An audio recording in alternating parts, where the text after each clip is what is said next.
Folks, there comes a time in every man's life or every Raid Shadow Legends player's life where you are wrong about something, and I can proudly say that I, in fact, was at one point, and that is Eostrid Dreamsong, the champion that we are talking about today. When she was first introduced, I said something along the lines of, hey, this is a decent support champion. I don't know how hyped up I am about her, though. She's probably going to be okay, but not amazing. And boy, was I wrong, and I couldn't be happier for it. I actually pushed myself, and I got the 5-star awakening for her during the event right after the fusion as well. And because of that, she is now one of my most used champions, so I figured it's only right that we do a spotlight on her. I haven't really done that yet, so I'm excited to showcase this champion today. Real quick, I am making the push of 2,000 subscribers by the end of the year. So by, December, the end of December, whether that's the 30th or 31st this year, I can't remember. I haven't looked at a calendar in forever, so it is what it is. But by the time we get to 2025, I would like to have that 2,000 subscribers. So if you can find it in your heart to go ahead and hit that subscribe button, it'd be very much appreciated. And as always, thank you guys so much for the support on the channel and on the videos. It means the world. So let's go ahead and let's take a look at Eostrid. What does she do? She's an A1 of Slumber Wisp, where she has a 75% chance of placing a sleep. If they're under a decreased speed or a weakened placed by this champion, she has a 100% chance of placing a sleep for 1 turn instead, which is fantastic. A2 attacks all enemies, 100% chance placing a decreased speed and a weaken. Also decreases the turn meters of all enemies by 15%.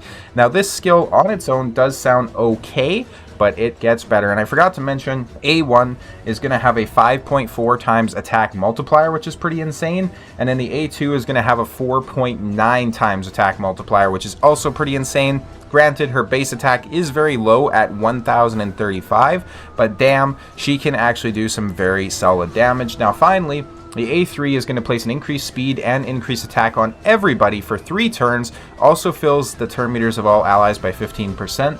But what truly makes her an incredible champion is this last line here, where it's going to grant an extra turn. So you're, of course, placing the increased speed, increased attack, filling the turn meter, getting an extra turn, decreasing their turn meter, placing the weaken, placing the decreased speed. It is absolutely sensational. She is so good. Life Bloom passive. Whenever this champion or an ally has their turn meter increased, heals all allies based on their max HP. The percentage value of the heal is equal to half of the turn meter increase. Now that's a lot of words.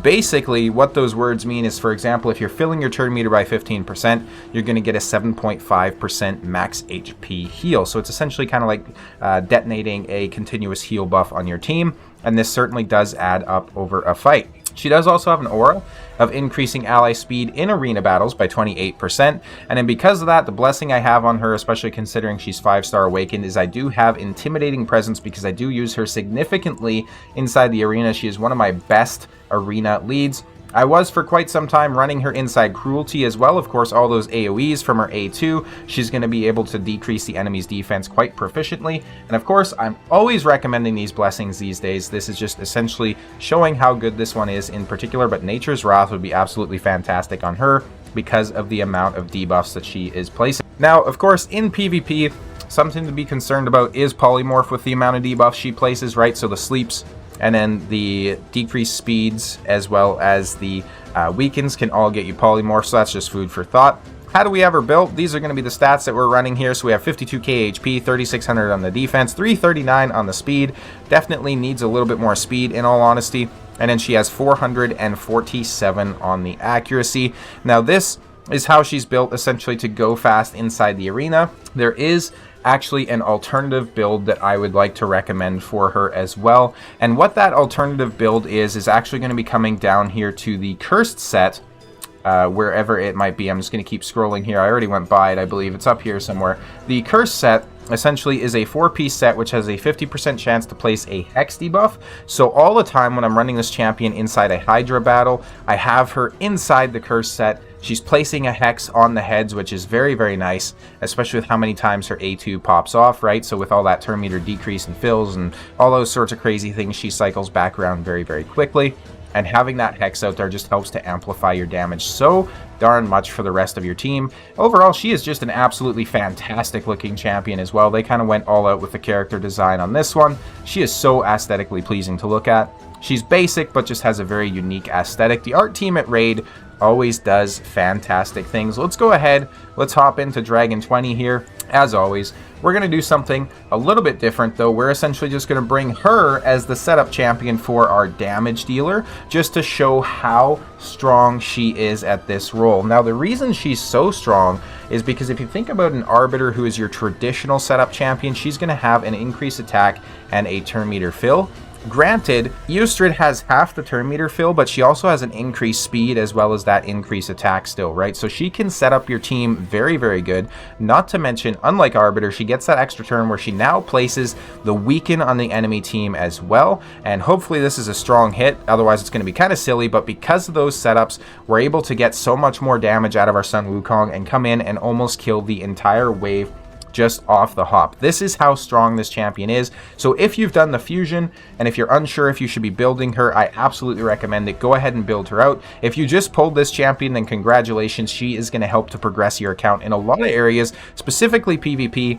Even if you have, you know, a cracked out PvP team right now with a fast Arbiter and an Armands and, you know, all sorts of crazy stuff like that, Eostrid is still going to be helpful in the way that she can help you progress inside Tag Team Arena, for example, right? Because her Arena aura is going to help you there. She can be a good backup pick for something like Live Arena as well. And then, of course, progressing inside Hydra is crucial to progressing inside PvP these days as well, which might seem intuitive rather, until you realize that protection and stone skin accessories come from Hydra as well as the gear, right? So it's so crucial to be getting good scores in Hydra these days. So considering that she's very relevant in all of those areas, just makes her so important to your account. And I do actually use her all the time to climb inside the Doom Tower as well. So she gets use quite literally on a daily basis on my account, and I always brag about being a late game player. So if a late game player is using her daily, you can rest assured that any resources you invest into her are going to carry well throughout your raid career, rather, would be the way to say it, I suppose. Now let's go ahead and just do a few arena battles with her as well to kind of show you how powerful she is. I've been recording a lot of content recently regarding different champions inside the game, and a lot of that does come down to arena showcases as well, just because this is essentially the best place for me to go ahead and show you guys kind of how these champions work and, you know, how their kits work and all that sort of stuff. And especially the champions I've been reviewing recently, the arena is especially relevant because they are arena-centric champions, right? So it wouldn't make much sense to showcase her inside, solely just faction wars when I'm sitting here telling you how good she is in PvP content, right? So you can see, even though she's dead, she had a massive impact on this team, and the reason for that is because Arbiter turn meter boosts, and then of course Crixia places the increased cooldowns on the enemy team. So you might think, oh, that's okay, we don't necessarily need to be speed tuned, but you would be wrong, because for example, Georgia doing his A1 just took out one of my champions, as you've seen, and she's going to be more tanky than Sun Wukong, right? So essentially, having her also place that increased speed, as well as a secondary turn meter fill, as well as decrease in their turn meter, allows Sun Wukong or whatever nuclear you have in this position to essentially go slower while still completing the same effect, where we then get tuned, right? So for example, with this particular team, if Sun Wukong was slow and and we didn't have an Eostrid, there's a very good chance that somebody like a Lady Mikage could cut in on our team, metamorph, and then get a stun placed on our team or something like that, right? Which is certainly not something that we want to see. Now, kind of just continuing with the theme of how good this particular champion is, we're going to go ahead and try to continue some fights here. We do have a 6-star Intimidating Presence Arbiter with a 33% speed aura, so I'm going to be very surprised if we manage to go first. This guy's also got Carnage. He's probably got some pretty decent pretty decent gear on the account, which he certainly does, and we just get absolutely outclassed there, which is a bit of a shame. Real quick, while we're talking about it, I'm kind of curious where everybody's sitting on Carnage. I certainly haven't pushed too much inside the hard city of Centranos, so for me at least, my Carnage is quite a ways away. I'm almost halfway there, though. I'm at 235 out of 500 points currently, so you know, we got a ways to go, certainly, but it is coming up, right? So I'm just kind of casually farming that content. City of Centranos was very cool when it initially came out, but for me at least, the whole allure of it wore off pretty quickly once I realized that you basically need either High Awakenings or Mythicals to get through a lot of the stages, especially inside Soul Cross, right? So that being said, though, it is of course very satisfying to push through and finally beat content that you might have been stuck on. So I do have to give credit to Raid for bringing out new content that's always enjoyable. And we just go ahead and absolutely slam everybody into the ground there, which is pretty incredible. And really, the only things that you have to worry about when running her in a PvP setting is, of course, going to be something like a Tormin. Certainly a Tormin who has a 6-star Polymorph Awakening on him. Those are just bad things waiting to happen. And, of course, the reason that you're worried about running Tormin against her is because she places the increased turn meter, which has a chance to get you frozen, and then she places the buffs, which have you a chance to get frozen as well, right? So Tormin is a very strong counter to her. The only other things you really have to worry about are going to be Polymorph. Apart from that, she doesn't really have any direct counters, more than any other champion would at least, so she is very, very strong, especially in the current meta. And I do actually see her, a decent enough time inside the live arena as well. Now, I am curious about this. I do have her pulled up on Hell Hades, who gives her a 4-star rating overall, by the way. I think that's incredibly low for how good she is. I'm in Gold 3 myself. She has a pick rate of 7%. There is a very solid chance that I make up the entirety of that 7%, in all honesty. It's very possible. I don't have some of these other crazy speed champions that you might see, like, Sifi or those sorts of things, so I tend to rely on her a little bit more than most would, I would say. So, again, I could be that 7%. I do think I'm in Gold 3, right? Let's see. Yes, I am Gold 3. So, kind of gives you an idea, right? Seeing her use case into the late game content like that. And then, like I mentioned, I myself am using her quite literally on a daily. She was instrumental in helping me clear the faction wars for the Sylvan Watchers when they came out as well. Because I don't know if you've really focused on Sylvan Watchers, but if you have, one of the things you're going to notice, first of all, is that there is a lack of good support champions inside that faction at an epic or rare level, or at least there was when I was trying to initially beat it. Tree Shield, not the rare reviver, has certainly helped, but essentially for a long time, there was a lack of revives and heals from that faction, so she really helped out with her heal passive, right? Just keeping everybody alive. Let's go ahead, just keep doing a few fights here to finish it out and really just showcase what she's capable of. Now, the sleep on her A1 is absolutely fantastic as well, right? So it's very reminiscent of somebody like a Sifi. The only difference is, of course, the Sifi has the irresistible sleep if they're above a certain turn meter percentage.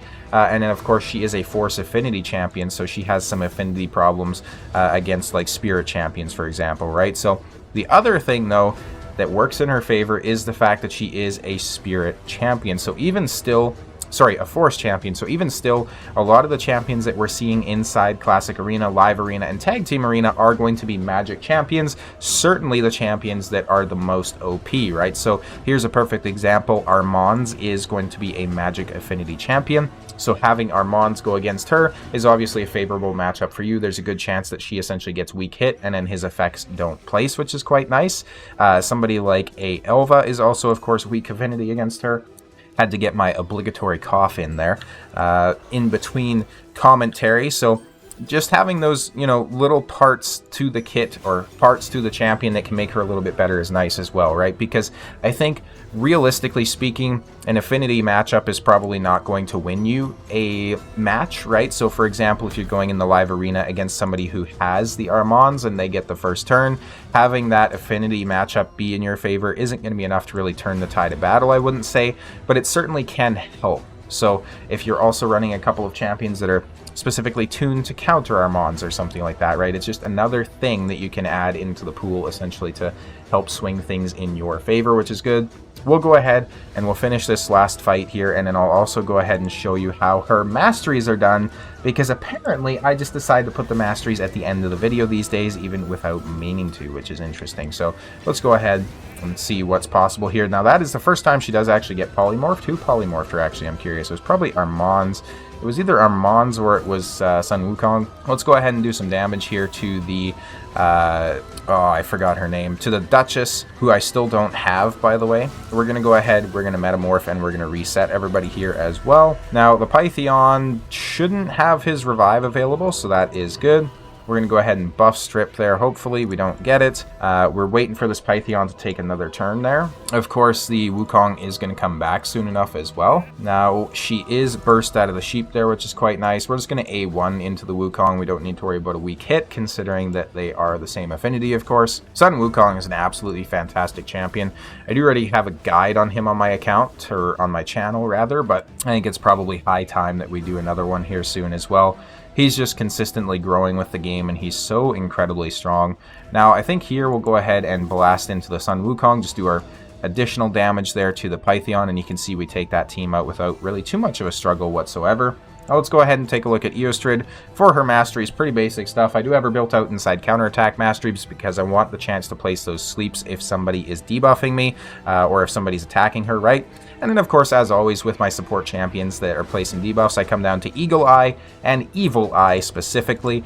We do also have Lore of Steel, so that any increases to, for example, speed, HP, all that sort of stuff that you get from these stat bonuses are going to be increased that little bit more, which can certainly help out. So I hope this guide was helpful to you. If you ever sitting in your vault or whatnot, go ahead, whip her out, build her, and enjoy her kit. Thank you guys all so much for watching, and I'll see you next time.